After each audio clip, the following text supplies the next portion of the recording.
నమస్కారం. నా పేరు విహాన్ మైత్రయ్య. ఈవేళ నేను శ్రీకృష్ణ శతక పద్యం 50వ పద్యము భావము చెప్పబోతున్నాను.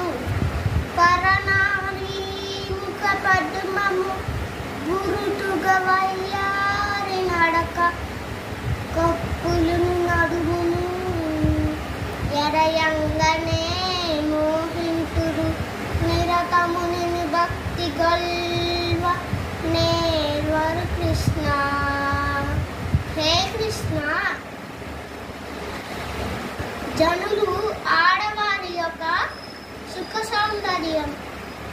సౌందర్యము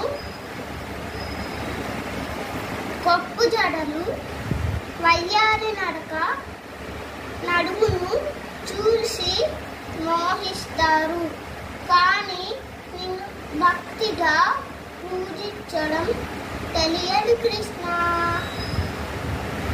ధన్యవాదములు.